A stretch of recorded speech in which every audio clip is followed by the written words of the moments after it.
In today's episode, I interview Dr. Gala Gorman. Dr. Gorman is an expert in stress, and I'm very excited to bring this topic to you because it's something I think we all live with and something that we all would benefit by knowing more about. Dr. Gorman is a licensed acupuncturist, naturopath, and author who offers practical advice and programs for people who are experiencing health issues resulting from chronic stress.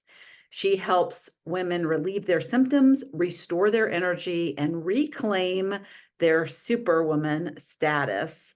She uses the term kryptonite as talking about how stress is that for us humans.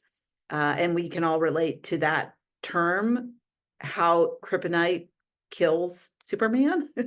And it's our version of that. So I love that analogy that she uses.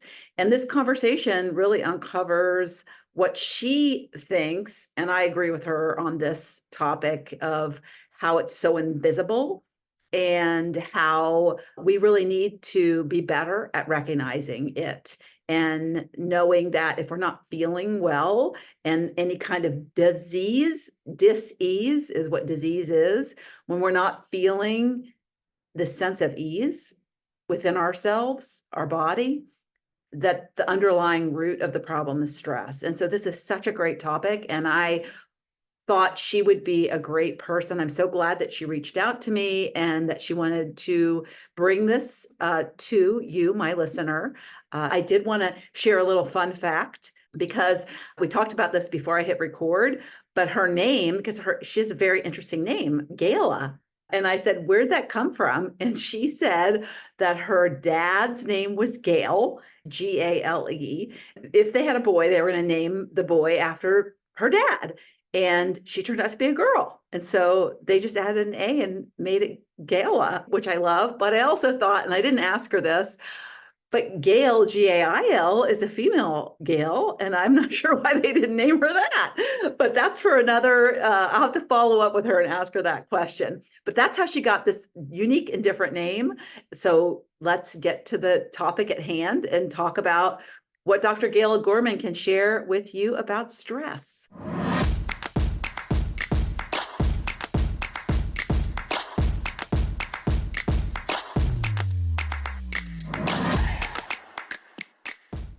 Welcome to another episode of Living Your Spark Second Half. And today's guest is Dr. Gala Gorman.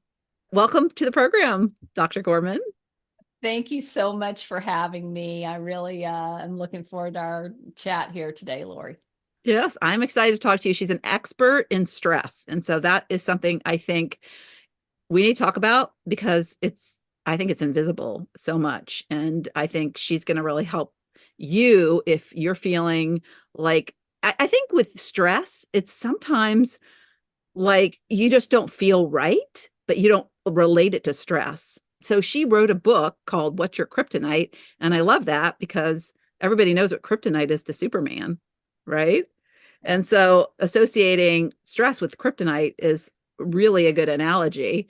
So I wanted to just have her on, and she has this platform where this is really her passion, is helping people understand and conquer their stress, because if you don't, it's gonna do you in, really, right? Yeah, You want to talk about that? Because it's a disease, right? Yeah. You mentioned that I'm an expert in stress, and I will say that I'm an expert in stress because I have definitely experienced stress at very high levels. And as a result, I had to figure out how to unravel that and how to dial that back, because the research shows that 90% of disease is caused by stress. And what I like to say is that it's actually higher than that. The percentage is higher than that because they don't factor in all the ways stress shows up.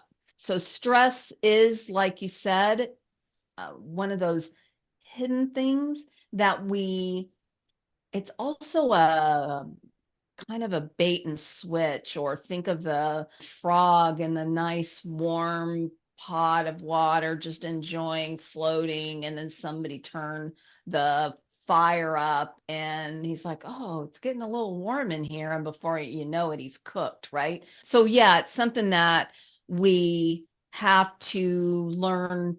What I say is that we have to learn to master it because it's not going away. And honestly, we don't even want it to. None of us want to live that kind of blah life that basically has no stress in it, right? Well, yeah, are you saying that stress, I mean, there's bad stress and there's good stress, but we were talking about movies before we hit record.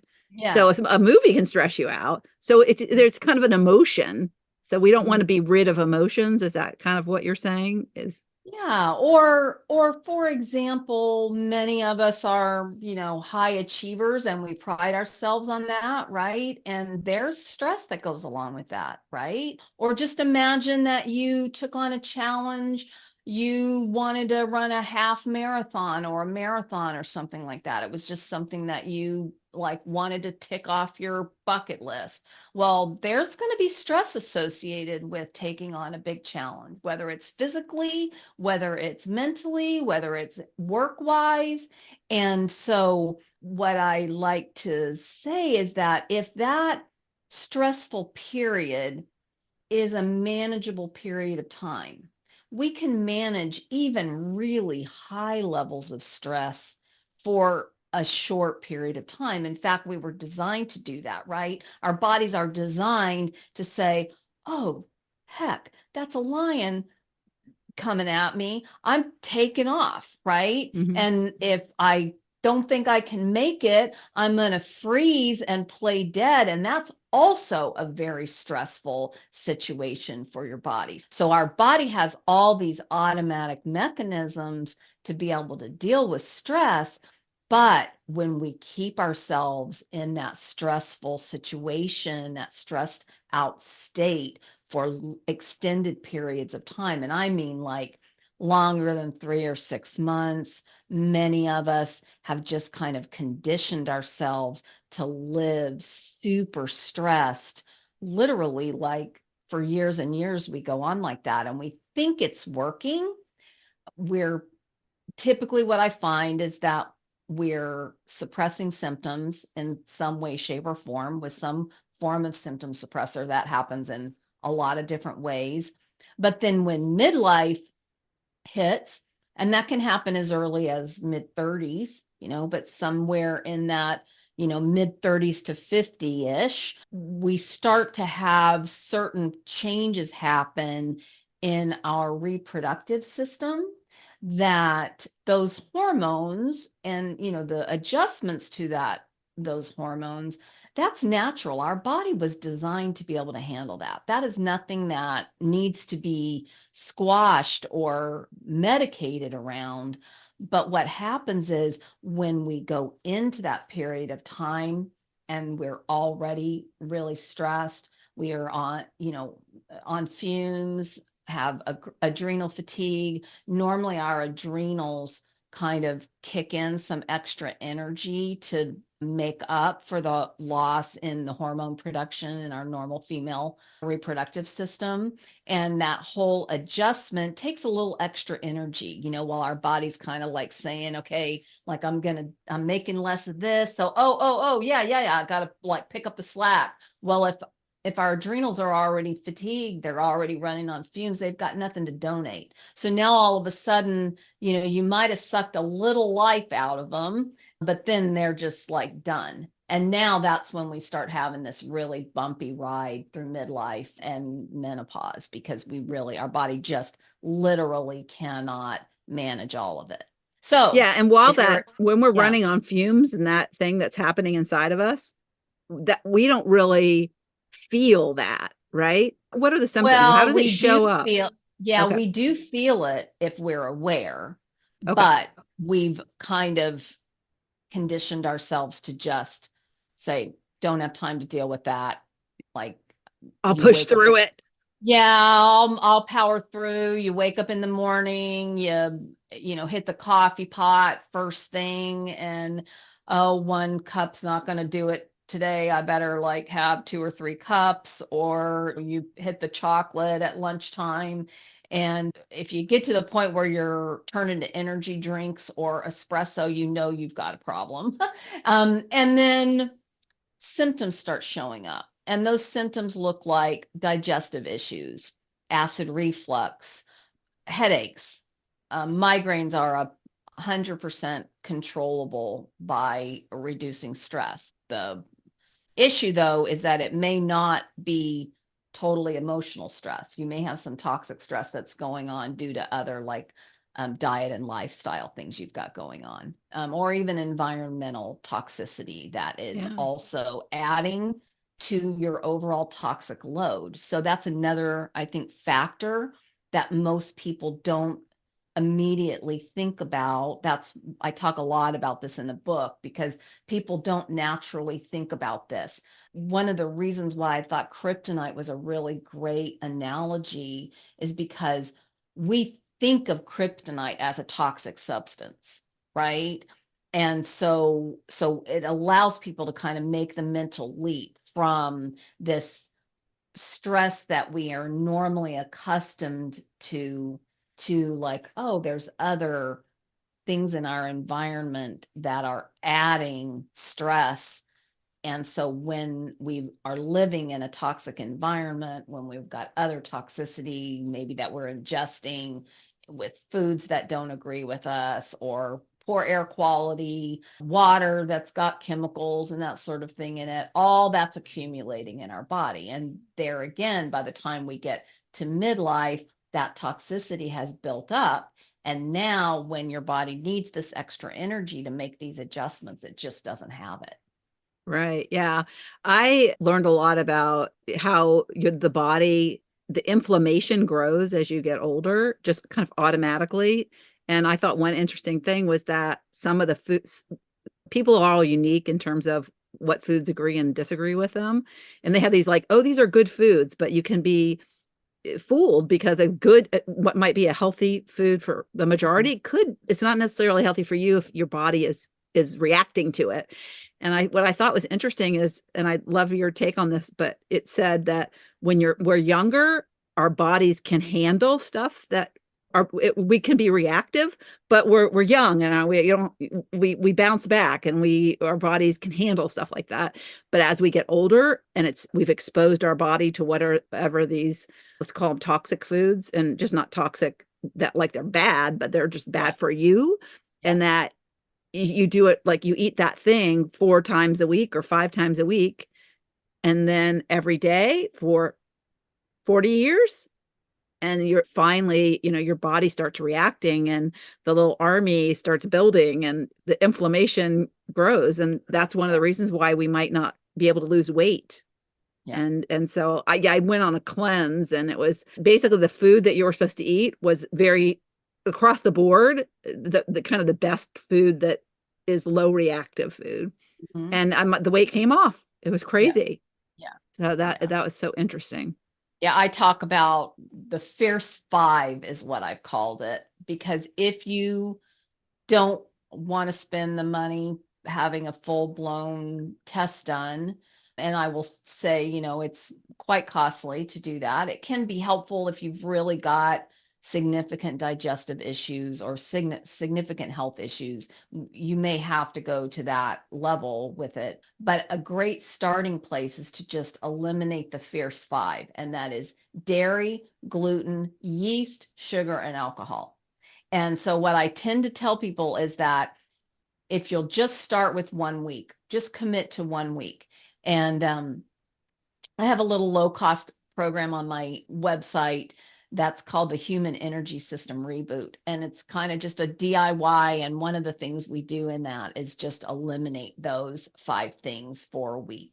And people tend to see that even just eliminating it for a week provides some relief. Mm-hmm. And that makes it easier to kind of sustain it. And then what I typically tell people is that if you will eliminate it completely for 4 to 6 weeks, then you can reintroduce things in moderation, and hopefully you've done enough healing, like healed your gut, healed your digestive tract, so that your body can handle a little bit of it. I will drink a glass of red wine here and there. Like many people in the South, really enjoy my ranch dressing. I don't eat it very often, but if I'm eating something that ranch dressing's just like the only thing that's going to make it great, I'll have a little bit of ranch dressing. Sometimes I'll put some oil and vinegar or some kind of vinaigrette and then just use a little bit of ranch dressing so it's not as much. But Yeah. things like adding cheese to everything, we've been conditioned that, cheese makes everything better. But once you get past it and you get used to leaving cheese off of things, honestly, you really don't miss it. It's not that big of a deal. There are some Yeah, and I things like, learned about a new cheese that I didn't know, because there's cow's cheese, but there's sheep cheese. mm, Manchego is yeah. very low inflammation cheese, but I guess if you're doing you want to No, get rid of it actually, completely. one of the things, this whole dairy issue has been around for decades now. The first time I completely eliminated dairy was like 30 years ago. So this has been around, this isn't a new thing. But one of the things that a lot of people did when they went off of cow's milk dairy, they moved to goat milk dairy. And I was at a farmer's market in Greenville, South Carolina, I don't know, a year or so ago. And I was talking to the farmer, and she said that I was telling her that I really had found that I couldn't even tolerate the goat's milk dairy. And she said that some goats in their dairy, it has the same enzymatic structure that cow's milk does. So if the enzymes are essentially the same, then you're going to have the same reaction to that goat's dairy as you would to a cow. She said some goats are fine, but you have no way of knowing that Hmm. just by looking at the goat. And she said that the really interesting thing is that all sheep's milk is free of that offending enzymes. So what I tell people typically is that if you can find sheep's milk dairy, it'll typically be in the more gourmet section, but even at a regular grocery store, they'll have sheep's milk feta. Sheep's milk feta is really common because in Greece, that's typically what they make the feta out of, is sheep's Mm. milk. Oh, But you can get feta. Manchego is a great cheese yeah. that you And can it's a grate. mild, it's Yeah, super you good. can Yeah. grate it to replace like Parmesan cheese or something like that. So Hmm. yeah, Yeah. it truly does not have the same impact Yeah. as the cow's milk or some goats. So So interesting. So you have been a doctor, I guess, since the beginning. I've had a lot of people on who have some aha and they switch careers. Sounds like yeah, you I always haven't wanted. been a doctor since the beginning. Oh, you haven't? Oh, okay. I was a CPA in my former life. Oh, yes. That's what your thing said. 20 years you Yeah. were a CPA. Yeah. When did you become a doctor? So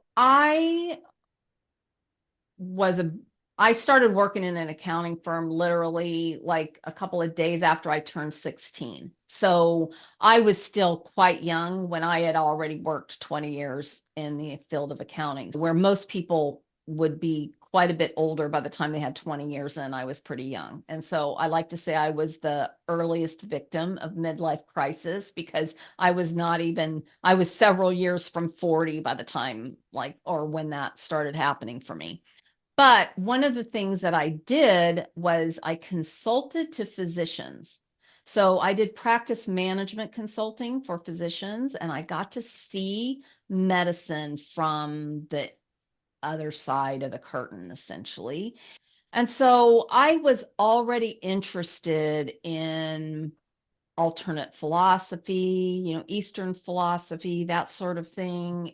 And then when I really started understanding how different the whole approach is between this more Eastern natural root cause resolution, energetic medicine versus the way we treat typically in a more like the modern medical model. Here's some medicine. Take it. Yeah, it was like, okay, I'm definitely not in the right place. And I feel good about just really even being part of that whole machine, if you will. And Yeah. so I ended up leaving, a little disillusioned, left the whole like business world, and it took me a couple of years to sort of work my path. Figure it out. How But did you get the interest in the natural way of healing? so I I had saw you already, an acupuncturist. yeah. So yep, So I yeah. had already been interested in alternative and natural approaches. And that was the sort of knee-jerk reaction to seeing how it was typically done, right? And that was happening probably for the last 5 or so years that I was actually still working in accounting Did and you have an in the experience accounting. with getting healed that way, or did you know Yeah, somebody, or? several of them. But one of the experiences that I talk about in my book is I had a good friend who was actually also a client. She was a chiropractor. And she was about my same age, probably. And so when I was really young, I mean, a baby, the story goes that I had chronic bronchitis and I still have my tonsils because I was never well enough for long enough for them to like put me through the surgery to remove them. And I was on antibiotics nonstop. And, so that really sets you up for a lifelong journey of constant vigilance with your, digestive system and immune system. But I would just regularly get sick. And when I got sick, my cough would develop into this cough that, if you've ever heard a smoker's cough, and I've never even had a drag off of a cigarette in my entire life, and this cough sounds literally like you must have been smoking for 20 years, right? Mm. And so she said, next time you get sick, you really should like use a natural approach supported by, a natural protocol so that you force your own immune system to figure out what it needs to do to be able to handle this on an ongoing basis. Yeah, I guess your And immune system was impaired from all those antibiotics, right? what happens with our immune system whenever we allow it to do its job is a pathogen. It's called a pathogen in the healthcare world. A pathogen, which is like a foreign substance to the immune system, to your body, comes in. Your immune system immediately goes on high alert, says foreign substance, and it goes about its like memory system. Do I have something? Have I already dealt with this foreign thing so I know what to do? Or is it really new and it's going to take me a little energy? It's going to take me a little more time, but I'm going to essentially figure out how to kill it. And in the process, I'm going to now add that to my memory bank, right? So that next time we encounter that, we don't have a problem. So it didn't take very long before I was challenged to put her theory to the test. And so fortunately, I was prepared. I knew what I needed. And it took 2 weeks. Like literally, I went from the sofa to the bed with a box of Kleenex in tow for 2 weeks while my body basically figured it out. And I could, there was a point in time, but it might have taken 10 days. You know how usually they tell you that you need to take a round of antibiotics for 10 days. And there are Mm. valid reasons if you're going to turn to antibiotics, why you do not want to stop the antibiotics midstream.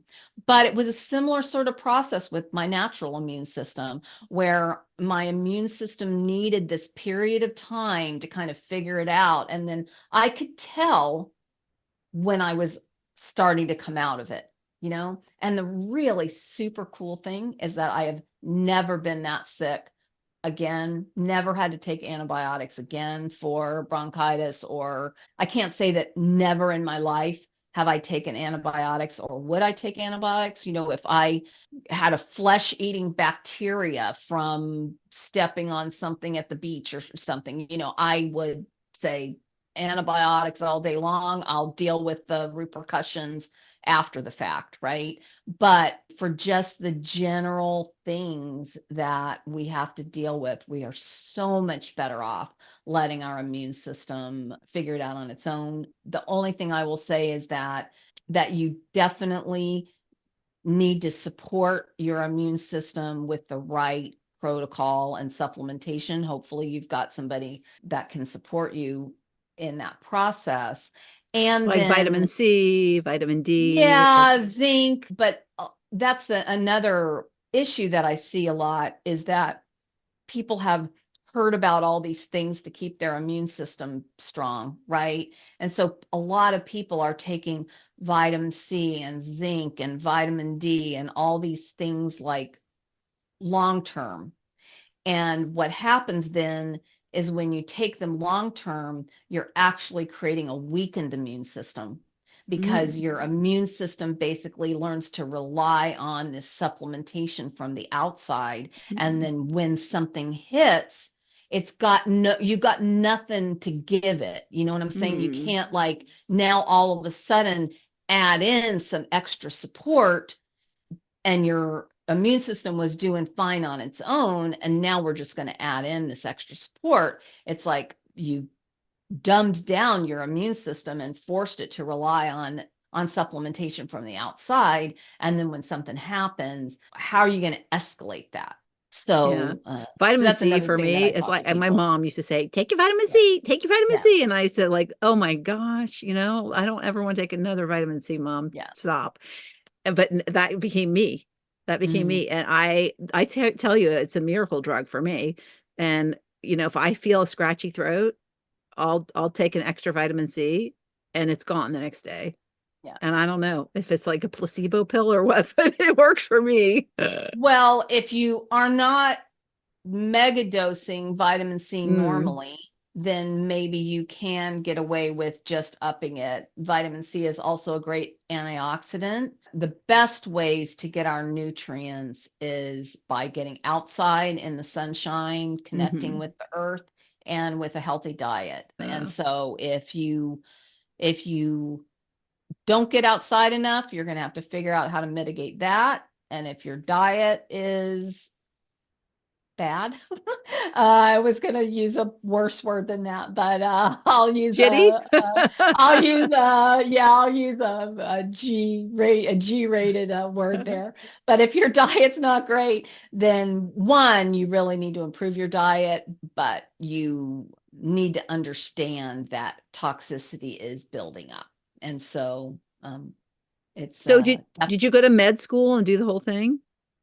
So I went to acupuncture school Okay. and naturopath school. So naturopaths are only licensed in a few states. And I knew that I wanted to be licensed. And so I went to acupuncture school, and I am an Oriental medicine practitioner. I use herbs and other alternative modalities, particularly microcurrent is one of the things that we really use to help the human body is essentially a rechargeable battery, a piezoelectric battery. And so when our system is not recharging its internal battery sufficiently, then sometimes we've got to supplement to almost think of like a dead battery in your car, and you've got to jump start it. And if you jump start it, it'll typically run again. And if you run it for long enough, then it'll usually be okay, unless there's really some damage done. And then it's going to have to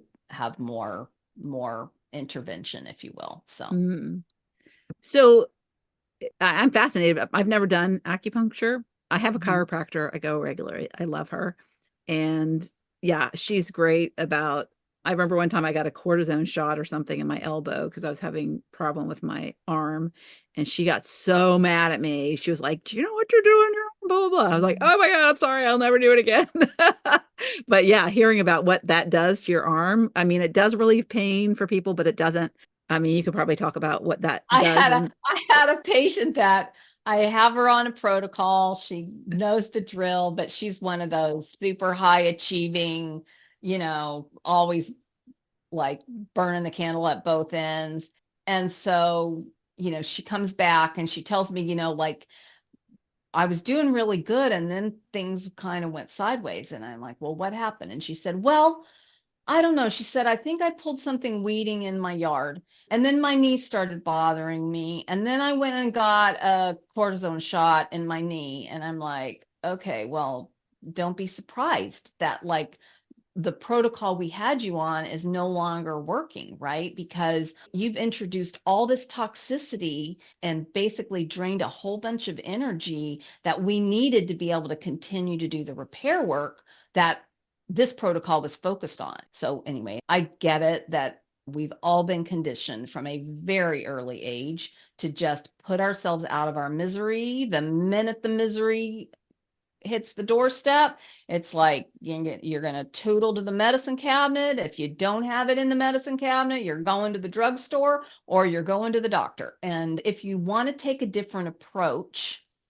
you really do need to plan in advance, because when that happens, that old conditioning kicks in really fast. And I just released an episode on my YouTube channel about using pain relievers and the damage that using pain relievers chronically do. Like a And Tylenol or an Advil or Tylenol, Aleve. Advil, yeah, any of them, they either interrupt the enzymes in the body or they essentially mute the nerve signals. And either way, once or twice, no big deal. But if you're using pain relievers like that, and I say more often than once a month. And when I say, more often than once a month, people look at me like they don't even know what to do with that, because most Yeah. people are using them way more often than once a month. Yeah, I don't use them very often, but I will tell you, Tylenol takes care of a headache like nothing. That's my go-to. And I can't remember the last time I took Tylenol, but I had a really bad headache. I had COVID twice, and both times I had very, very little symptoms, like it was like a cold. But the first 24 hours, 12 to 24 hours, I had a headache that if I had a gun, I'd shoot myself. That's how bad. I'm not somebody who's ever had migraines. And I took 2 Tylenol and it took care of my headache. So at least I could sleep. And so, so I hear you. I know I've heard that you shouldn't be taking it, but I guess in that situation, I was like, okay, it's fine. interesting because I don't know, it was several months ago now, and I woke up with abnormal headache. I don't get headaches either, but it was a pretty wicked headache. It was one of those where like I was going to be immobilized if I didn't do something. So I did take a pain reliever, and it just barely took the edge off of it. And so what that told me was that there was something else going on. It wasn't just like a run-of-the-mill garden variety headache, and my body really needed rest. And so rather than pushing myself, taking another dose, what most people do in that situation, I said, I'm just going to have to cancel everything today and take a down day, because there's something going on that really my body needs all the energy it can pull together to deal with. Yes, I like that. Yeah, because I think a sign, your body's trying to tell you something, right? And so it's how you react to it. And medicine it's trying to tell you something. And if you take medicine, you're just going to probably keep doing the thing that it's trying to get you to stop doing. Exactly. What comes to mind is my daughter. She's had this horrible job, and it was causing her to have shortness of breath, and it's like Anxiety, physical signs of manifestations. anxiety, sure. And I'm like, you're going to get sick. You're going to get something really bad, because the universe is going to intervene, and it's going to say, I got to save you. And saving you might be putting you in the hospital with a really bad disease, and I don't want to see that happen. I said, you need to really address this. You got it. And thank God right now she is starting a new job in like a week. Oh, good. So Yeah. yay. Good. But one of the things, and this is a really simple tip, but I'd love to know your take on it. I have found that water is better than a Tylenol. And when I get a headache and when I get a stomach ache, because we used to be really prone to stomach aches. And I realize now looking back, the reason why I got stomach aches is because I never drank enough water. And so when my husband was like, oh, my stomach hurts, on occasion, he'll have a stomach ache. And I'll say, just, can you drink some water? No, I'm not going to drink any. Well, you don't feel like drinking anything or putting anything in your stomach when you have a stomach ache. But let me tell you, if I gulp down 8 ounces of water, my stomach ache is gone. My headache is gone in 10 minutes. So is that a good thing to do from a doctor's Yeah. perspective? Are you So, dehydrated? Are those signs of yeah, dehydration? Yeah. one of the things that you really can do that'll kind of like double whammy improve the results of that is keep some sparkling water in the refrigerator, like Pellegrino, Perrier, something like that. And if you will drink a bottle of that, it's got minerals in it as well, and it even amplifies the results. The only caution I will say is that if your water is not super clean, the theories for some in this realm is that one of the reasons why people don't drink much water is that the water really isn't good. And it's like your body saying, I don't need more of that. Right. And so if you don't have an easy way to improve your water that you're consuming, then I recommend that people just buy distilled water from the store and drink the distilled water from the store. And in the morning, fill up a container and just sip on that.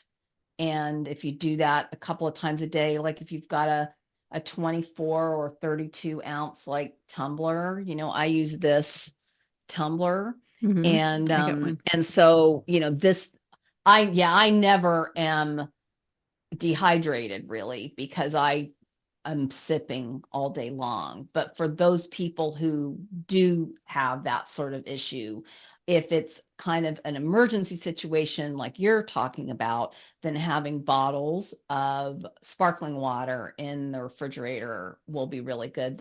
It tends to like that little bit cooler water I like that. kind of be soothing as well. But just on an ongoing basis to make sure you don't get dehydrated, just get a jug of distilled water and just regularly use that. And, at least get one big tumbler of that in a day on top of like the other moisture that we tend to consume. So I'm going to give a tip to anyone who wants better water. I got a Berkey filter. Have you heard of a Berkey filter? Yeah. It's amazing. I love it.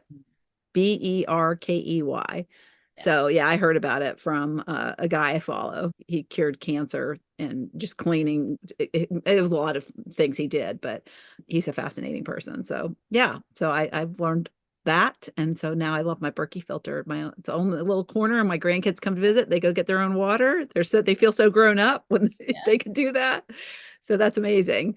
All right. So let's wrap up. Is there anything that you want to leave the listener with as it relates to kind of recognizing when they have stress they need to deal with? And, a couple of things, because you talked about awareness. And I think that's one of the big problems, is that we walk around unaware. And so what can you tell them to start being aware? What should they look for? And because you mentioned the different kinds of stress, what are the signs, and what can they do to immediately address it? Because I think sometimes stress is so insidious. It's like, so now I know I have it, but then how do I get rid of it? Especially if it's a kind of an emotional stress and it's environmental, and you're going to feel like you can't change your environment. I mean, I think some people, like my daughter, was trapped in her job and she didn't feel like she had a way out. Plus she was getting paid really well. And then she says, I'm worried about the other people. I can't leave the other people, my coworkers. And I was like, yes, you can. They can take care of themselves.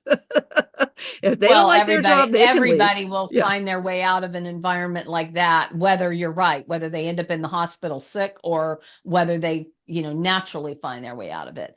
But I will say a couple of things. If you have a symptom and you fill in the blank, I don't care what symptom it is related to stress Ooh. of some sort. So if you have a symptom, you have stress. And that stress has become toxic because the symptom wouldn't be showing up until your body got to the point where it couldn't handle it anymore. Our body deals with toxicity all day long. It's coming in the air we breathe. It's coming in from our environment, through our skin. It's coming in the water we drink. It's coming in everything we ingest, food, etc. And so our body is constantly dealing with toxicity. When a symptom shows up, that is a sign that it's hit the limit of what it can deal with what it's got to work with. And it's basically saying, imagine like you were in New York and the garbage trucks like stopped working, right? I don't know if you've ever been to Manhattan when the garbage trucks aren't running and the garbage is just like all piled up on the sidewalks and it's just totally nasty and stinks. And, that's what's happening with your body whenever a symptom shows up. It's like, my garbage is overflowing under the sink. I got to put it outside. I'm just going to put it out on the curb until somebody like comes and takes it away. Right. So that's really important to recognize that symptoms are clues and should not be squashed, even though that is how our entire healthcare system works, is it's focused on squashing symptoms, honestly, including the natural healthcare is a lot of times focused on squashing symptoms. And then to deal with it. Well, that's what people want, right? Get rid of it. And then. Well, in part because that's the way we've been conditioned, right? We've been conditioned. If we were conditioned from an early age to say, oh, that's interesting, sweetie, you've got a headache.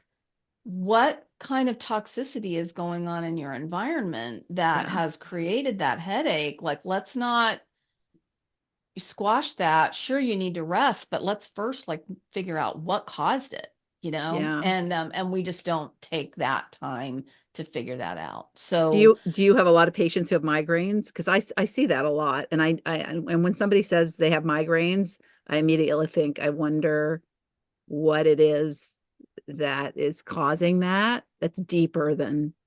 Yeah, by the time somebody gets to me, they've got more than migraines. You know what I'm saying? Because they've been through this symptom squashing system for a lot of years, typically by the time they get to me. I would love it if people found their way to me earlier than that, because we could save them a lot of energy and resources. But it's pretty obvious by the time they get to me that if they still are dealing with migraines, there's some kind of toxicity that is causing it. If I got a person with chronic migraines earlier, they'd be like, well, no, I just get headaches. The doctor said some people get migraines and they don't really understand why. It's like, that's because they don't care why. They want to sell you a pill to squash the symptom, right? So yeah. So you said you've written several books, so that's cool. And you wrote this most recent book because you saw a need for what? So what happens is, like your daughter. So your daughter is in a toxic environment at work. Stress is building. You can see, and she's recognizing even symptoms starting to accumulate from it. But we keep kicking the can down the road, right? And now all of a sudden, you kick the can down the road to the point where there's no more road left. You're on the brink of getting some crazy disease diagnosis or something like that. I want people to be intrigued enough by this book to read it and to even file it away if you're not ready yet, so that when you recognize these signs and symptoms and that stress is accumulating, you're like, oh she talked about that. And Mm. she said that this was a really important crossroads that you didn't want to take lightly. I see just way too many women, and it's gotten younger and younger, where people are being diagnosed with cancer and MS and all kinds of like Yeah. crazy, Yeah. crazy diseases, especially for young people. It's crazy regardless, but it's especially crazy for young people. And then they have gone through surgery, and then the surgery's botched, and then they tried to fix the botched surgery. And literally, Yeah. like, before you go down that road, just take a breath and say, I'm gonna first clean up my act, significantly reduce my stress, including these toxic stressors. And then, once I can address this situation with a clear head, then I'll determine, what's the next most appropriate way to Yeah. deal with it. But So it sounds like what is my kryptonite is it's kind of a building an awareness. Like you might not Yeah. know this, but Yeah. when I was 27, I was diagnosed with chronic fatigue syndrome. Mm. And I had I was on a business trip. I'd recently gone back to work. I was probably a year into it. Young mom, two little kids, juggling all things, still doing the housework, trying to be the everything. And there was a book, something about superwoman, because you mentioned that term in your bio thing, and we try to be superwoman. I had no idea at the time, but looking Yeah. back, I mean, I couldn't work full time anymore. Yeah. It put me in bed, so I would work half a day, and Mhm. that was the days when you had to go into the office. So I just was not working. And I remember going up and down the stairs, my joints aching. And thank goodness my next door neighbor was in the health care field. And she recommended an infectious disease doctor who gave me gamma globulin shots of all things, which I guess just got me out of I did have a positive mono, but it was the third time I had mono. So it was kind of building. And it was at the point where it was like, you got to deal with this and you got to change things in your life. Yeah. So I can so relate Yeah. to the fact that if you don't do something, you're going to get something. Yeah. Yeah. And so you got to deal with it before that happens. And that's, I think, the best advice. Yeah. Right. Yeah. Yeah. So I'm so glad that you have this passion and that you're out there helping people, and particularly keeping them from the pharma Yeah. world machine, If the at pharma all machine. possible, that's such a slippery slope. The Yes. minute you introduce one medication, people think, well, it's just one medication. They say it's going to solve this problem, but that is not the way it happens. That Yeah. one medication now interrupts the signaling, and then that creates other issues, and it doesn't happen immediately. So you don't really connect the dots and put two and two together. And so the next thing you know, 6 months or a year down the road, here comes this other medication. And before you know it, Yeah. Yeah. I have, both my mother-in-law and my husband are on acid reflux medicine. And it's and drives me crazy because I'm like, that is one of the easiest ones to solve, but only if you're willing to make but the they like, diet we have medicine. And I'm Yeah. like, you don't need medicine. But anyways, yeah, we could probably talk longer, but this is we're just getting into it now. But anyways, well, yeah. Did your book just come out? It's been out about a year now. And Okay. so, Well, yeah. thanks for reaching out. I think this will be helpful. And yeah, anything we can do to reduce the stress in the world, because we know we got a lot of it coming at us. Yeah. Thanks again for having me, Lori. All right. Bye.